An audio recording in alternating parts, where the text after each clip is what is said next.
El líquido se filtraba lentamente, espeso, oscuro, fétido. Escurría por los bordes del ataúd real y formaba un charco en el suelo de la capilla. Nadie tuvo el valor de limpiarlo. Pero llegaron los perros. Vagaron durante la noche, guiados por el olor de la muerte, hasta encontrar aquello que ningún sirviente osaba tocar, los restos del rey. Enrique VIII, el monarca que mandaba decapitar a sus esposas, ahora era lamido por animales hambrientos. La carne podrida, aún tibia, escurriendo entre las piedras sagradas, y por más que intentaran lavar, el olor nunca desapareció. Y si tú, al igual que yo, crees que existen historias que fueron ocultadas de los libros porque eran demasiado crueles, entonces estás en el lugar correcto. Comprueba si ya estás suscrito al canal y dime en los comentarios desde qué país ves este video. Siempre me da curiosidad. Este canal fue creado para revelar lo que los salones reales, los tribunales y las iglesias intentaron borrar. Lo que vas a escuchar ahora no es ficción, es historia. Y la historia, cuando se cuenta sin filtros, duele. Pero antes de que esa carne se convirtiera en escándalo, ya fue reverencia.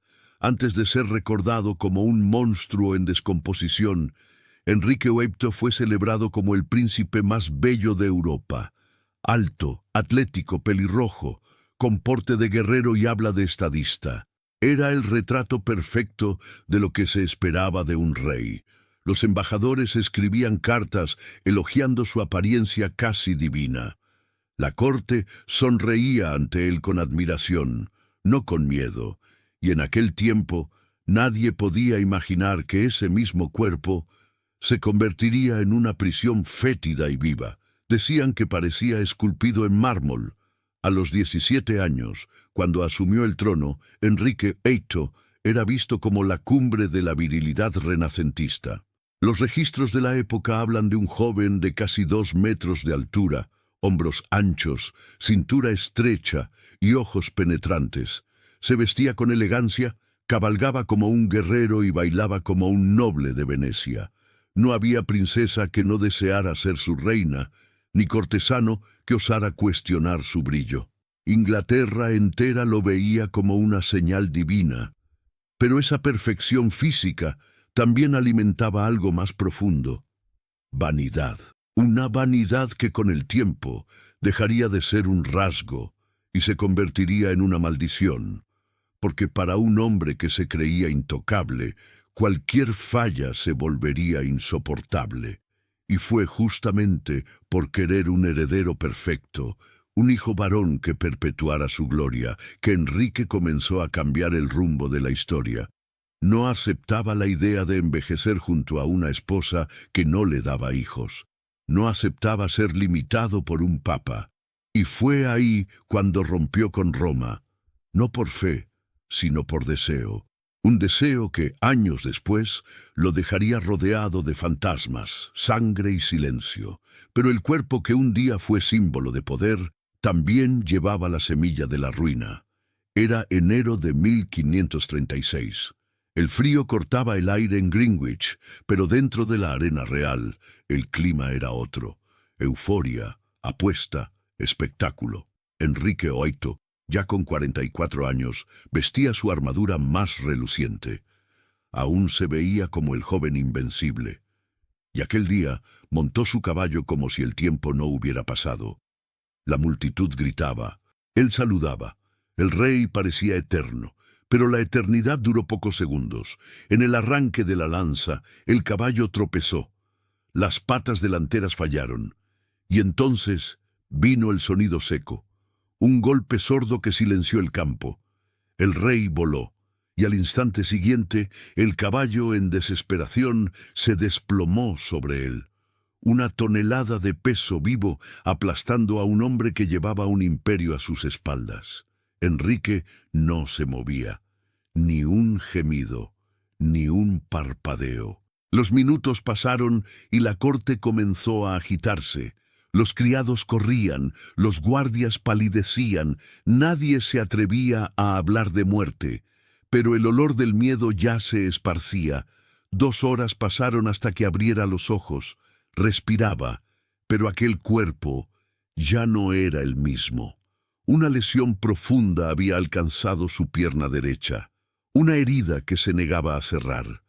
En los días siguientes, los médicos aplicaron ungüentos, vendas y promesas vacías. Pero nada funcionaba. La carne comenzó a hincharse, a oscurecerse, a abrirse. Nacía allí una herida que jamás cicatrizaría. El olor era el primero en llegar. Antes incluso de entrar en los salones, los criados sabían dónde estaba el rey. Bastaba conseguir el hedor. La úlcera supuraba pus y sangre constantemente, y cuanto más pasaba el tiempo, más parecía estar viva, pero lo que se pudría no era solo la pierna. Enrique, que antes soltaba carcajadas en banquetes, ahora rechinaba los dientes por cualquier contradicción. Los ojos perdieron el brillo, ganaron desconfianza, la ira venía sin aviso, y cuando venía, se llevaba cabezas.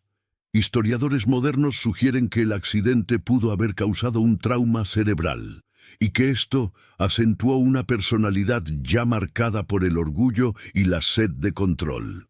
El hecho es, después de la caída, el rey nunca más fue el mismo. La carne se abrió, el olor vino, y junto con él nació el monstruo. Pero la herida que no cerraba era solo el comienzo, porque pronto el cuerpo entero comenzó a rebelarse contra el propio rey. Con el avance de la infección vinieron las restricciones. Primero dejó de practicar deportes. Después dejó de caminar largas distancias. En poco tiempo apenas podía salir de la cama sin ayuda. Y entonces comenzó a engordar. Pero no era solo peso. Era una transformación grotesca, lenta, silenciosa, humillante. La cintura, que antes era de 89 centímetros, llegó a superar los 130. El peso sobrepasó los 180 kilos. Las ropas tuvieron que ser rehechas, los muebles reforzados, y cuando ni eso bastaba, crearon un sistema de cuerdas y poleas para mover al rey entre las habitaciones. Como si fuera un objeto, enorme, frágil, podrido por dentro. Los salones del palacio fueron modificados. Puertas ensanchadas, tronos adaptados, camas reforzadas. Ya no había nobleza en aquel cuerpo, solo una carga que toda la corte estaba obligada a soportar en silencio. Y aún así, nadie podía mencionar dolor, nadie podía sugerir límites, porque el rey continuaba exigiendo reverencia, incluso cuando el olor de la gangrena hacía que los criados se cubrieran el rostro con paños empapados en perfume. Pero la verdad es que el olor no era lo peor.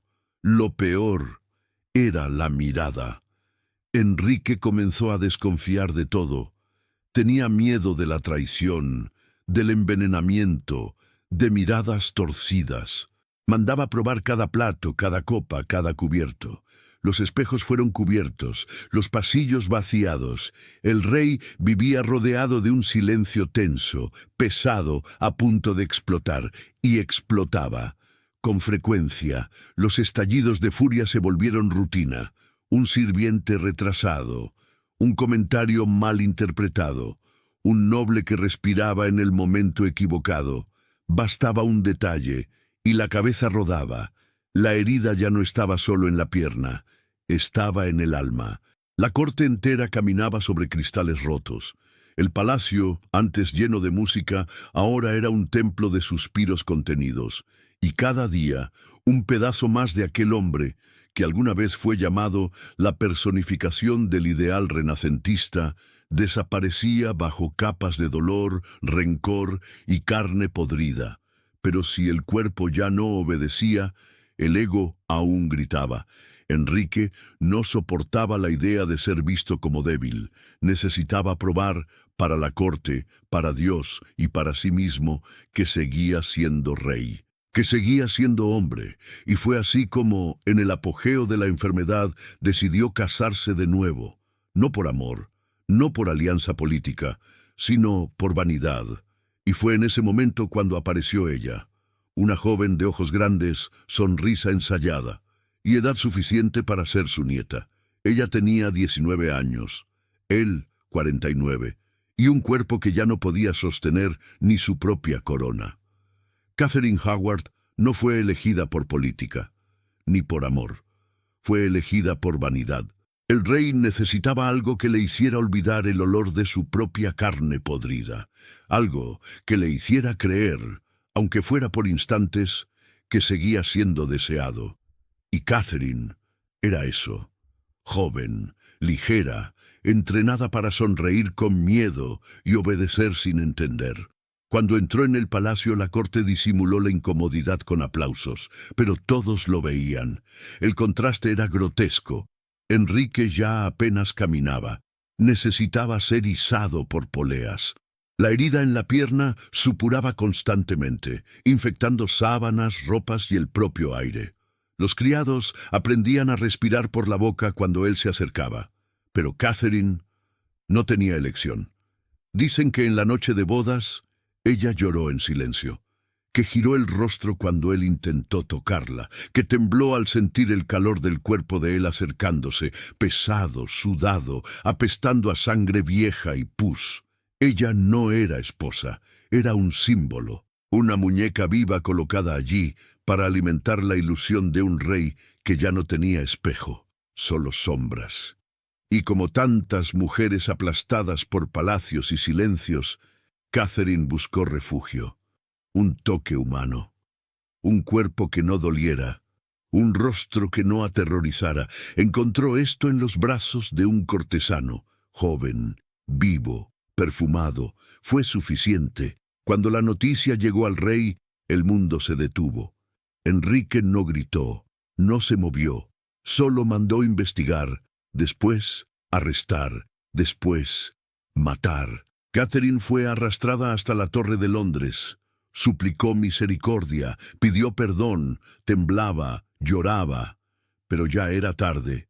En la mañana de la ejecución, imploró practicar cómo colocar la cabeza sobre el bloque. Quería acertar, quería acabar pronto. Dicen que, en los segundos antes de que cayera la hoja, sus ojos no buscaron el cielo. Buscaron un rostro, cualquiera, que aún la viera como humana. El corte fue limpio, y al otro lado de la ciudad, el rey cerró las cortinas. Se quedó solo. No habló con nadie durante días, ni con Dios, ni con sus fantasmas. Tal vez allí, en el silencio de la habitación cargada de podredumbre y derrota, entendió, ella perdió la cabeza. Pero él ya había perdido el alma.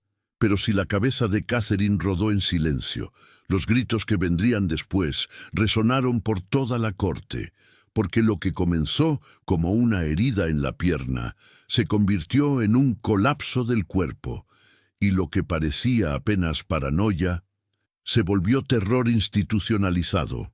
Enrique ya no confiaba en nadie. No importaba el título, la sangre, la historia, la sospecha, por mínima que fuera, era suficiente. Y entonces los salones reales comenzaron a vaciarse. Criados desaparecían de un momento a otro. Consejeros eran llamados a reuniones y nunca más volvían. El rey mandaba ejecutar a amigos de la infancia, aliados leales, hasta miembros de su propia familia. Todo por causa de rumores o de silencios. Y lo peor es que nadie se atrevía a contestar, porque bastaba una mirada atravesada, una palabra mal colocada, un bostezo en el momento equivocado, y el veredicto quedaba sellado. Traición. El rey ya no necesitaba pruebas, solo miedo. El hombre que un día fue símbolo de diplomacia, ahora distribuía sentencias de muerte con la misma facilidad con que antes ofrecía invitaciones para banquetes. Nada necesitaba ser dicho. El silencio era más fatal que cualquier acusación. Bastaba con que el rey sospechara. Bastaba un susurro que llegara a sus oídos, un rumor, un sueño. Y entonces venían los interrogatorios, las prisiones y los escalones húmedos de la Torre de Londres.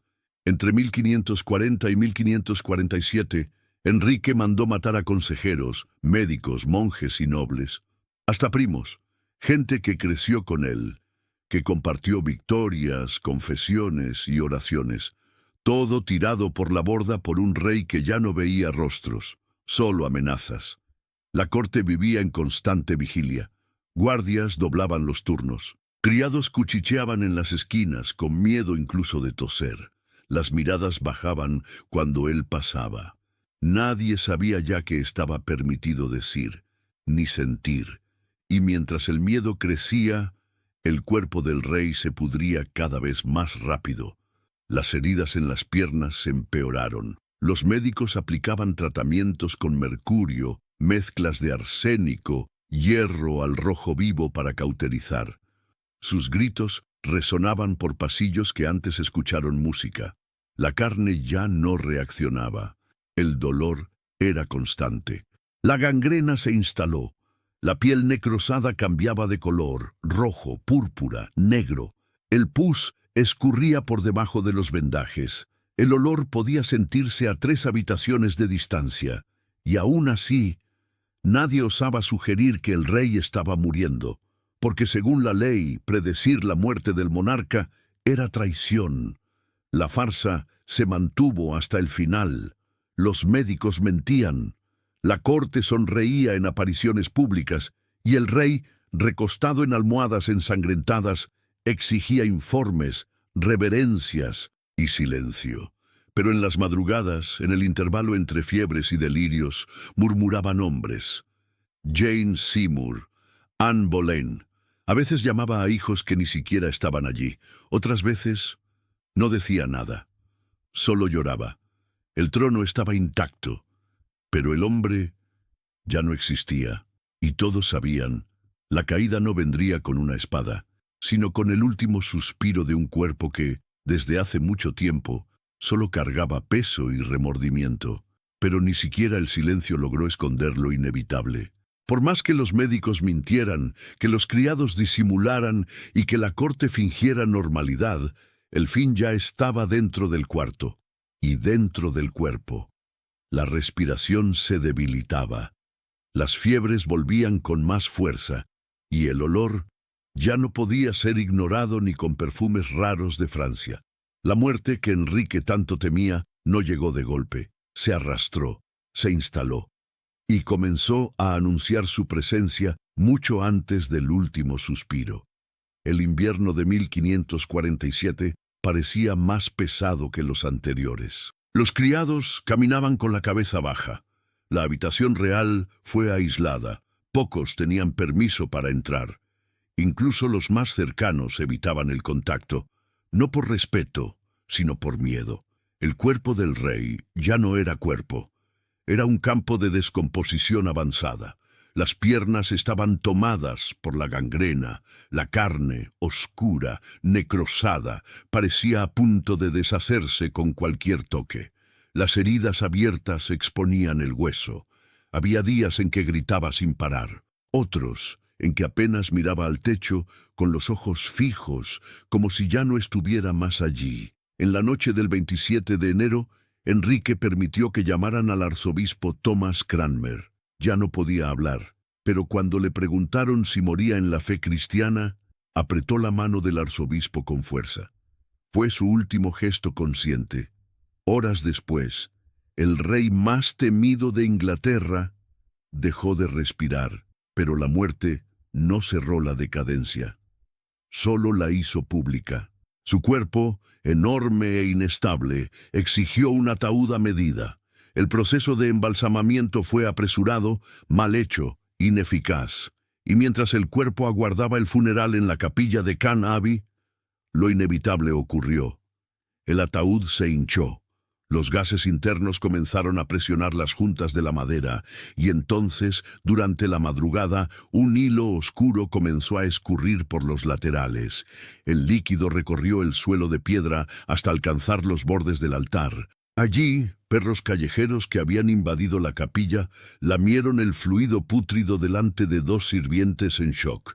Nadie se atrevió a contar, nadie se atrevió a limpiar, solo anotaron lo que vieron, y enterraron al rey a sí mismo. Enrique VIII, que desafió al Papa, fundó una iglesia y ejecutó esposas como quien cambia de ropa. Fue entregado a la tierra goteando por todos lados. El final no fue majestuoso, fue sucio, silencioso y, tal vez, merecido. Pero incluso enterrado, el peso de su presencia aún flotaba sobre el trono. El funeral ocurrió casi 3 semanas después de su muerte, el 16 de febrero de 1547.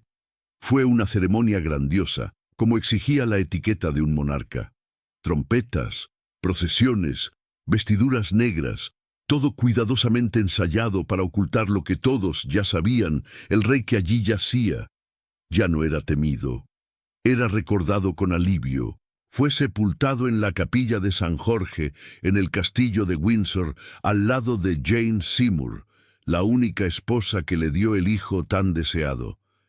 Pero el heredero, Eduardo VI, aún niño, heredó más que la corona. Heredó un reino dividido, una corte llena de cicatrices y un nombre que pesaba más de lo que podía cargar. Eduardo reinaría por apenas 6 años. Murió a los 15, consumido por enfermedades que el propio padre tal vez había provocado al dejarlo rodeado de tensiones, intrigas y promesas imposibles.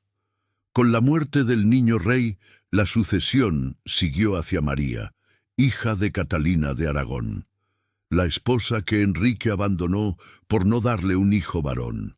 María intentó restaurar el catolicismo, revertir todo lo que el padre había cambiado, pero el tiempo no retrocede. Y fue solo entonces, con el ascenso de Isabel I, hija de Anne Boleyn, la mujer que Enrique acusó falsamente y mandó decapitar, que Inglaterra conoció estabilidad.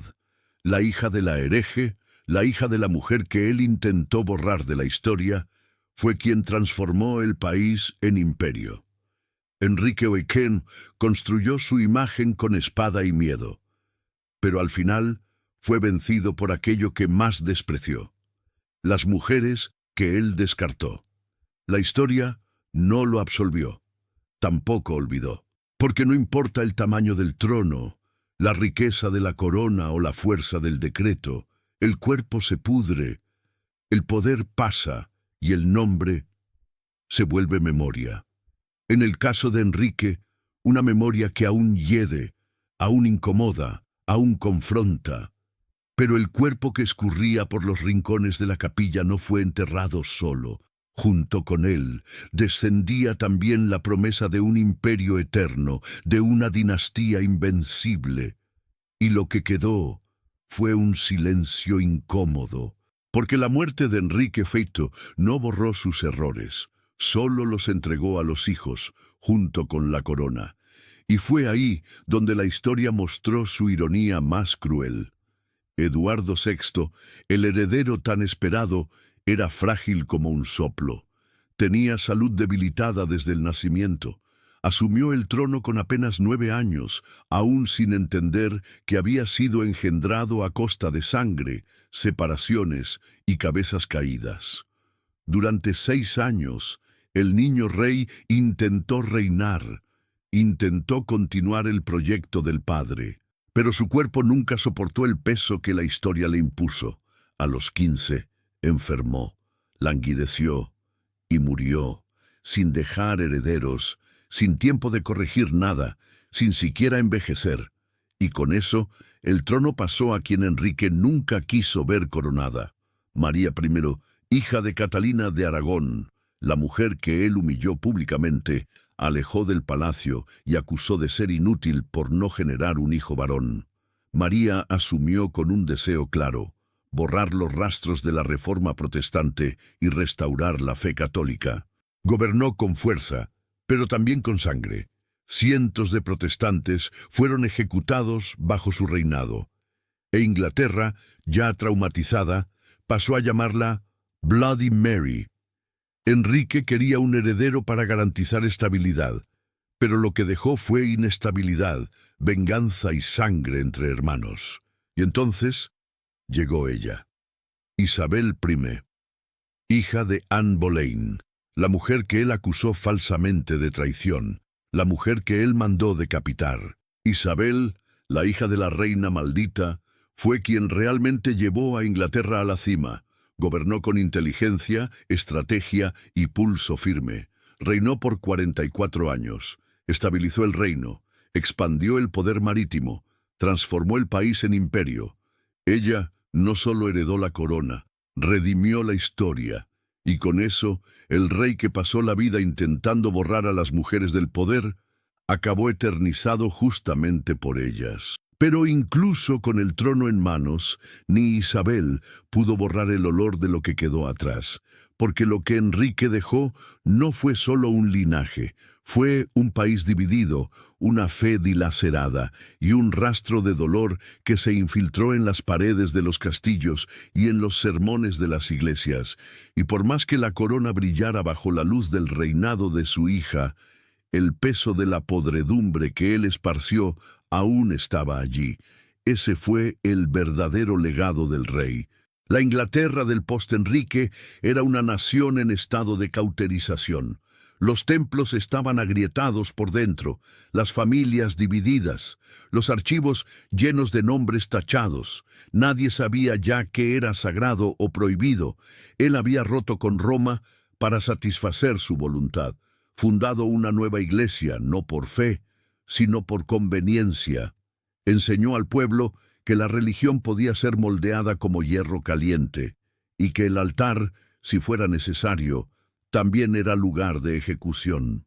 Ese era el legado invisible, una cultura de miedo disfrazada de renovación. En los años siguientes, cada rey y reina que subió al trono tuvo que lidiar con los escombros dejados por él. Las reformas religiosas, los juramentos rotos, los pactos políticos cosidos con sangre. Enrique dejó un modelo de poder absoluto que prescindía de límites, un poder que no rendía cuentas ni a la iglesia, ni al pueblo, ni a Dios. Y lo más trágico es que muchos, en los siglos siguientes, intentarían imitarlo. Su marca permaneció no solo en los libros, sino en las instituciones, en el modo como la monarquía pasó a comportarse, en la forma como el trono pasó a exigir reverencia, no porque lo merecía, sino porque amenazaba. El cuerpo se fue, el hedor pasó, pero el modelo de gobierno aún inspiraba miedo. La herencia de un cuerpo podrido no es solo la memoria de la descomposición, es el eco de las decisiones tomadas con vanidad, sangre y orgullo. Y la historia de Inglaterra desde entonces cargaría ese olor, incluso cuando nadie más osara hablar sobre él. Pero lo que quizás más asuste en la historia de Enrique Opa no sea la sangre ni el hedor, es el hecho de que, aún después de todo, tantos todavía lo llamaban majestad, que incluso mientras se pudría en vida, criados se arrodillaban, consejeros mentían, y el pueblo obedecía, como si la corona fuera capaz de cubrir hasta la carne en descomposición. Enrique Ofiano murió rey, pero no murió digno. Su cuerpo goteó. Su alma se perdió en medio de tantas ejecuciones, traiciones y pactos hechos con el propio ego. Él no venció a la muerte, ni al tiempo, ni a la propia historia, porque el verdadero fin no ocurrió cuando el corazón se detuvo, sino cuando su nombre se convirtió en sinónimo de tiranía. Hoy, su imagen aún aparece en libros y películas, pero lo que no se muestra es lo que quedó entre bastidores, el olor insoportable, la ropa empapada de pus, la corte en silencio absoluto ante un hombre que ya no inspiraba respeto, solo miedo. El trono se volvió prisión, la corona, disfraz, y el reinado, una advertencia. Advertencia de que el poder sin límite se pudre, de que la vanidad sin conciencia devora, y de que ningún cuerpo, por más real que sea, resiste a la podredumbre interna. El nombre de Enrique continúa en la historia, pero no como él soñó, no como héroe, ni como mártir, quedó marcado como el rey que terminó vencido por sí mismo. Y tal vez esa sea la mayor lección que la historia se niega a enseñar en las escuelas, que hasta el poder más absoluto hiede cuando muere, y que todo imperio construido sobre sangre y silencio un día escurre por el suelo. Historias como la de Enrique Obeito no terminan con un punto final. Continúan en las herencias que dejaron, en las mentiras que contaron, y en los cuerpos que nadie se atrevió a enterrar correctamente. Así que suscríbete al canal ahora, porque el video que está apareciendo en tu pantalla trae otra historia real que los libros de escuela prefirieron borrar. Y tal vez sea aún más perturbadora. Nos vemos allí.